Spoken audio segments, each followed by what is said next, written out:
I'm honest. I'm honest. I face the facts. I missed all the things of being a woman. Katharine Hepburn, whose name would one day become synonymous with artistic daring and unwavering individuality, was born on May 12, 1907 in Hartford, Connecticut. She entered the world in a home unlike most of her era, intellectually fierce, socially progressive, and unafraid of challenging convention. Her father, Dr. Thomas Hepburn, was a highly respected urologist and an outspoken advocate for public health, particularly in raising awareness about venereal disease. Her mother, Katharine Martha Houghton Hepburn, was a suffragist of national stature, a woman who fought openly and fearlessly for gender equality. Raised within this environment of activism and intellectual rigor, young Hepburn absorbed the values of independence and self-determination almost by osmosis. She was encouraged to question authority, to think sharply, and to live boldly, traits that would later define not only her career but her entire persona. After completing her studies at Bryn Mawr College in 1928 with a degree in history and philosophy, Hepburn set her sights on the stage. Her early attempts in the theater world were met with both promise and friction. She was fired repeatedly, accused of being too outspoken, too unconventional, too unwilling to bend. Yet none of this discouraged her. Her sharp features, strikingly athletic movements, and unmistakable voice made her stand out in an industry saturated with soft-spoken, traditionally feminine starlets. Soon, the very qualities that once made producers wary became her unique strengths. Her breakthrough arrived in 1932 with A Bill of Divorcement, in which she starred opposite John Barrymore. Critics and audiences alike were immediately captivated. Her natural intensity, crisp delivery, and undeniable screen presence launched her into Hollywood acclaim. Over the following years, Hepburn continued to shine in high-profile roles. Morning Glory, 1933, which earned her her first Academy Award, the beloved adaptation of Little Women, 1933, and the acclaimed Alice Adams, 1935. Yet fame did not follow a straight path. By the late 1930s, after several box office disappointments, she found herself branded box office poison, a label that might have ended a lesser career. But Katharine Hepburn was not a woman who surrendered to circumstance. Instead of stepping back, she seized control of her own narrative. In a bold and unprecedented move, she personally acquired the film rights to the hit play The Philadelphia Story. She then negotiated its sale to MGM with one non-negotiable condition: she would star in the leading role. It was a daring gamble, one that would ultimately resurrect her career and cement her legacy as one of Hollywood's most formidable forces. The film became a sweeping success and marked a defining turning point in Katharine Hepburn's career, restoring her reputation as a powerful box office presence. It also showcased her brilliance in sophisticated comedy, particularly her signature portrayals of sharp-witted, independent women who refused to conform to traditional gender expectations, a character type she would revisit repeatedly with unmatched mastery. Hepburn's filmography stands as a testament to her extraordinary range and fearless artistic instincts. She dazzled in zany screwball comedies such as Bringing Up Baby, 1938, and The Philadelphia Story, 1940, yet she was equally commanding in intense dramas like The African Queen, 1951, Suddenly, Last Summer, 1959, and Long Day's Journey into Night, 1962. Her long-running collaboration with Spencer Tracy, both on screen and off, produced 9 unforgettable films and one of the most iconic yet complicated love stories in Hollywood. Though Tracy remained married and never divorced, their bond spanned 26 years, ending only with his death in 1967. In the latter half of her career, Hepburn reached even greater heights.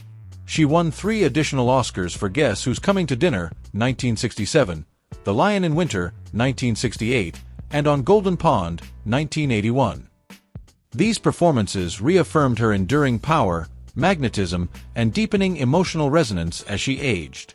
By the time she made her final screen appearance in Love Affair, 1994, Hepburn had achieved an undisputed status as a living legend. Katharine Hepburn's only marriage was to Ludlow Ogden Smith, a wealthy Philadelphia businessman whose privileged upbringing contrasted sharply with the fiercely independent, unconventional persona that would later define her. They met while she was attending Bryn Mawr College, a prestigious women's institution known for its rigorous academic ideals and progressive spirit. At that time, Hepburn was still shaping her identity as both a woman and an artist, and Ludlow, cultured, refined, and steady, offered the kind of traditional security that may have briefly appealed to her. Their courtship moved quickly, and the two married on December 12, 1928. Hepburn was just 21, still uncertain about her future, while the 29-year-old Ludlow was already established in elite East Coast social circles. Yet almost immediately after the wedding, Hepburn began to chafe under the expectations of conventional married life. The societal pressures placed upon a wife of upper-class standing clashed deeply with her need for autonomy. One of the clearest signs of her discomfort was her insistence that Ludlow legally reverse his name to S. Ogden Ludlow, simply so she would not become known as Kate Smith, a name she considered hopelessly dull and devoid of personality. This seemingly small detail reveals much about Hepburn's fiercely independent nature and her lifelong refusal to conform to prescribed identities. This unusual yet telling request, having her husband legally reverse his own name, perfectly captured Katharine Hepburn's lifelong insistence on standing apart from the ordinary. Even within the confines of marriage, she demanded the freedom to define herself on her own terms. But despite the early optimism surrounding their union, Hepburn never fully embraced the role of a traditional wife. Her relentless ambition and growing devotion to the craft of acting began to overshadow any hope for domestic stability. For Hepburn, acting was far more than a career. It was a consuming passion, a vocation that dominated her thoughts and priorities. The everyday expectations of married life felt trivial compared to the thrill and challenge of the stage and screen. Her bold, fiery temperament also frequently clashed with Ludlow Smith's gentle, reserved disposition. Though he was courteous and well-mannered, Hepburn found his quiet nature uninspiring. Her impulsiveness and emotional intensity made their personalities fundamentally incompatible. Adding further strain was Hepburn's deepening relationship with her agent, Leland Hayward, one of the most powerful figures in show business at the time. Their romance overlapped with the final years of her marriage, reflecting just how emotionally distant she had grown from Smith. Hayward, himself married, offered Hepburn both romantic excitement and crucial professional support during a fragile stage in her early career. It was a relationship fueled equally by affection and ambition. The decisive break came in 1932, when Hepburn moved to Hollywood, a choice that symbolized her total commitment to her craft and an unmistakable departure from the conventional life expected of a society wife. The distance between her and Smith, both literal and emotional, grew too large to bridge. On April 30, 1934, she filed for divorce in Yucatan, Mexico, a destination known for granting fast, discreet dissolutions. The marriage was officially terminated on May 8, 1934. Despite the painful unraveling of their relationship and her own admission of infidelity, Hepburn never forgot the stability Smith had given her during her early struggles. In her autobiography, she candidly confessed that she had taken advantage of his kindness, bluntly calling herself a terrible pig for exploiting the depth of his feelings. Yet even after the divorce, their bond proved remarkably resilient. They remained friends for decades, maintaining contact until Smith's death in 1979, a testament to the unusual but enduring connection they shared. Meanwhile, Hepburn's affair with Leland Hayward grew more intense once she settled in California to pursue film work full-time. Although both were still married when their relationship began, it quickly evolved into something serious. Hayward eventually divorced his wife and proposed to Hepburn. But she refused him. Her rejection revealed the core of her personal philosophy, a fierce devotion to independence and a deep skepticism toward marriage after her first experience. For Hepburn, freedom, creative, emotional, and personal, always came first. Hepburn later summed up her choice with her trademark bluntness: "I like the idea of being my own single self." Those few words revealed everything: her refusal to be confined, her determination to remain autonomous, and her lifelong belief that no romance, no matter how passionate, should dictate her identity. Her affair with Hayward lasted 4 turbulent years, filled with emotional highs and the ever-present clash between her devotion to her craft and the demands of love. Then, in 1936, while touring with the stage production of Jane Eyre, Hepburn entered into one of the most talked-about relationships of her life, with the enigmatic billionaire Howard Hughes. An aviation pioneer, inventor, and film mogul, Hughes possessed a mixture of brilliance, eccentricity, and brooding mystery that both captivated and exasperated Hepburn. Introduced a year earlier by their mutual friend Cary Grant, the two quickly became a fixture in headlines. Hughes was smitten with Hepburn and, according to many accounts, sought to marry her. Hollywood gossip columns buzzed endlessly about a rumored engagement. But just as she had with Hayward, Hepburn resisted. Marriage, especially at a moment when her career felt unstable, was the last thing on her mind. By the mid-1930s, her star power had dimmed. Though critics often admired her work, audiences found her too intellectual, too unconventional, sometimes even too aloof. Her film choices, bold, nuanced, and occasionally defiant of studio expectations, didn't help her popularity with mainstream viewers. The turning point came in 1938, when independent theater owners branded her box office poison, a devastating label that threatened to end her Hollywood future. Facing the harshest period of her professional life, Hepburn stepped back from the film industry to reassess her direction. Her energy was now channeled entirely into resurrecting her career, leaving neither space nor emotional bandwidth for marriage, or even for maintaining her relationship with Hughes. Inevitably, the romance dissolved. Their split wasn't dramatic, nor fueled by animosity. Instead, it was a quiet drifting apart, shaped by clashing temperaments and the widening divide between Hughes's growing eccentricities and Hepburn's singular focus on artistic survival. They remained on polite, cordial terms, but they were never meant for permanence. Still, the relationship left a mark. It was yet another example of Hepburn choosing ambition over domesticity, self-determination over romantic compromise. In the luminous world of Hollywood's golden era, few stars commanded attention the way Katharine Hepburn did. Armed with a fierce wit, an uncompromising spirit, and a record-breaking 4 Academy Awards for Best Actress, she forged a career and a life defined by independence. No actress before or since has embodied such a remarkable blend of strength, vulnerability, intellect, and defiance. Yet behind that unshakable confidence and commanding on-screen authority was a woman whose private life remained carefully sealed, especially where matters of the heart were concerned. Though her long, complicated bond with Spencer Tracy became one of Hollywood's most enduring legends, many biographers insist that the relationships she never spoke about, the ones hidden from the public, were far more revealing. These were the romances whispered about only in the shadows, rumored affairs with women she trusted, desired, and ultimately grew to resent. For decades, speculation circled around Hepburn's alleged intimacy with several prominent actresses. She never publicly confirmed these stories, and no definitive proof has ever surfaced. Still, Hollywood historians claim that Hepburn once kept a private list, 7 women she had quietly been involved with, and with whom things had ended in disappointment, betrayal, or unresolved pain. Each woman was a star in her own right, and each shared with Hepburn a world where ambition, secrecy, and vulnerability collided behind studio walls. 1. Tallulah Bankhead. Flamboyant, provocative, and legendary for her smoky voice and uninhibited personality, Tallulah Bankhead lived with a daring freedom few others possessed. According to certain biographers, sparks flew between her and Hepburn at an exclusive Hollywood gathering in the late 1930s. Bankhead, openly bisexual among insiders, quickly pulled Hepburn into her orbit with her irreverent humor and oversized theatricality.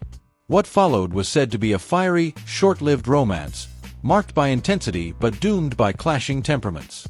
Bankhead's chaos and emotional extremity overwhelmed Hepburn's more controlled nature.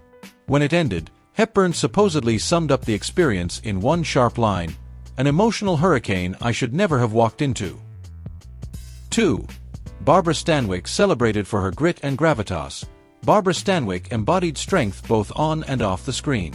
Rumors of an affair between her and Hepburn surfaced throughout the 1940s, whispered in studio corridors and hinted at in coded gossip columns meant only for those who knew how to read between the lines. Their alleged relationship was brief but powerful, forming during a period of personal turmoil for both actresses. According to later accounts, the emotional impact was far deeper than anyone realized. Hepburn is said to have described Stanwyck, with chilling honesty, as a reflection of myself I couldn't bear to keep staring at. The remark suggested a connection too intense, too revealing, one she ultimately stepped away from. 3. Greta Garbo. The mysterious Swedish legend Greta Garbo, famous for declaring, "I want to be alone," was said to have allowed Hepburn closer than most. During the late 1930s, the two were reportedly seen slipping away to quiet retreats in upstate New York, and Garbo is rumored to have welcomed Hepburn into her highly guarded Manhattan apartment on several occasions. According to speculative biographies, their bond was built on a kind of quiet fire, intense yet veiled, intimate yet distant.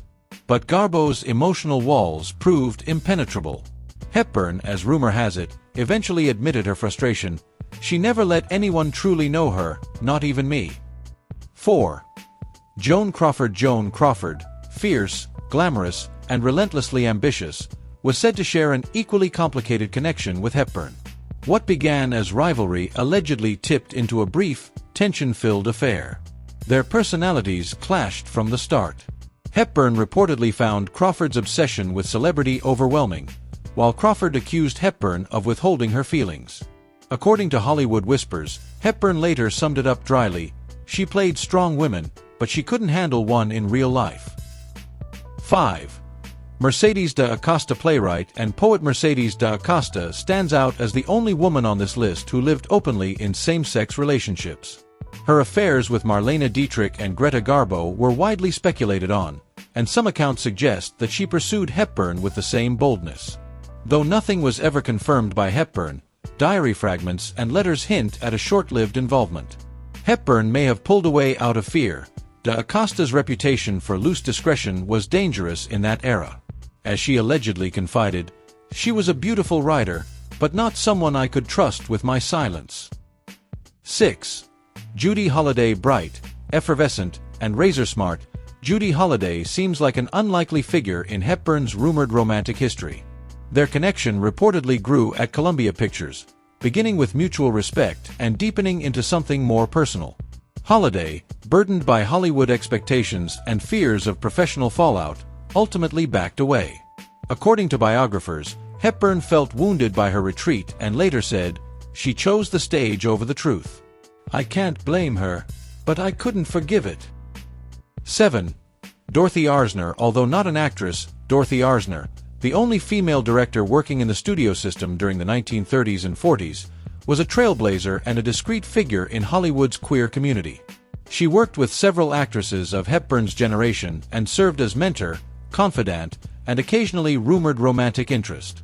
While the details remain entirely speculative, some film historians believe Arzner may have been one of Hepburn's earliest emotional attachments, long before her better-known relationships shaped her public persona. Hepburn reportedly grew resentful toward Arzner in the end, frustrated by the director's refusal to acknowledge anything beyond friendship in public. The distance it created stayed with her. As Hepburn is said to have reflected later, "She taught me how to command a scene, but never how to claim a heart." In her later years, Katharine Hepburn adopted an almost serene, philosophical view of death, one that surprised many who admired her strength and self-determination. During an interview in her 80s, she spoke with striking calm about her own mortality, remarking, "I have no fear of death. Must be wonderful, like a long sleep." This gentle acceptance reflected the same fierce independence that defined both her public image and her private convictions. Admirers had long praised Hepburn for her intellect, her talent, and her unyielding individuality. Even when contemplating the end of life, she approached it with the same clarity and self-possession that shaped her entire career. But time eventually began to weaken the legendary actress. Not long after her last screen role in the 1994 television film Love Affair, her health entered a slow and unmistakable decline. In March 1993, she was hospitalized for exhaustion, a seemingly simple diagnosis that often signals deeper frailty in someone of advanced age. Hepburn, who had stayed active and independent well into her 80s, was facing one of the first undeniable signs that her once indomitable vitality was fading. Still, she handled her condition with dignity, keeping the details private and downplaying the seriousness of her health issues. Winter 1996 brought a more dangerous setback, a serious bout of pneumonia. For someone elderly, it was a potentially fatal illness. The infection left her significantly weakened, eroding the physical resilience that had supported her through decades of demanding roles. Pneumonia can leave lasting damage, especially in older patients, and Hepburn was no exception. Her recovery was slow, and she retreated further from public life, remaining close to family within the familiar surroundings of her Connecticut home. By 1997, the decline had become dramatically pronounced. Reports described her as severely frail, speaking only occasionally, eating very little, and gradually withdrawing from her environment. Those closest to her feared the end was near. Yet, even as her strength ebbed away, Hepburn showed a muted but unmistakable determination. She clung to life longer than many expected, sustained by the same quiet resolve that had carried her through personal turmoil, professional battles, and decades in the unforgiving world of Hollywood. In her final years, Hepburn began to exhibit signs of cognitive decline. Many believed she was experiencing early symptoms of dementia, a condition that slowly erodes memory, communication skills, and the ability to reason. For a woman who had built her identity on sharp wit, quick thinking, and unmistakable eloquence, the gradual fading of her mental clarity was a quiet but painful loss. Still, those closest to her insisted that her essence remained intact. Beneath the frailty, she was unmistakably Katharine Hepburn, dignified, strong-willed, and determined to face life's end with the same independence that had defined her from the beginning. By 2000, she had almost completely stepped out of public life. Her niece described her simply as a private person, a truth that had become increasingly evident over the years. The once electric screen presence who dazzled audiences with intelligence and fire now lived in peaceful seclusion at her beloved Fenwick home in Connecticut. Her world had grown small, but it was a world filled with affection, friends and family visiting regularly, ensuring she was never alone. In July 2001, her already fragile health faltered again. She was hospitalized after suffering another bout of pneumonia, compounded by a urinary tract infection. The combination further depleted her strength, and although she returned home afterward, it was evident that her body was steadily giving way to age and accumulating illness. Despite this, Hepburn remained unwavering in her resolve. She declined aggressive treatments and invasive procedures, opting instead to preserve her comfort and dignity. The final phase of her life began in May 2003, when doctors discovered an aggressive tumor in her neck. At 96 years old, her body weakened, her energy diminished. She and her family agreed that surgery or medical intervention would offer little benefit. Palliative care became the chosen path, allowing her to spend her remaining days in peace. Hepburn spent her last weeks in the haven she cherished most, her longtime home overlooking the serene waters of Long Island Sound. On June 29, 2003, she passed away quietly at age 96, the official cause listed as cardiac arrest. She died surrounded not by crowds or cameras, but by the comfort of home, a fitting end for a woman who had always lived life on her own uncompromising terms, boldly, fearlessly, and with resolute authenticity. True to her nature, Hepburn had made her wishes clear long before her death. There was to be no public memorial. She never cared for showy gestures or the trappings of fame, and even in death, she maintained control over how she would be remembered. She was laid to rest in Cedar Hill Cemetery in Hartford, Connecticut, close to the place where her remarkable life first began. Her grave is modest, quiet, and unassuming, yet it stands as a powerful testament to a woman whose courage, intellect, and independence reshaped American cinema and inspired generations.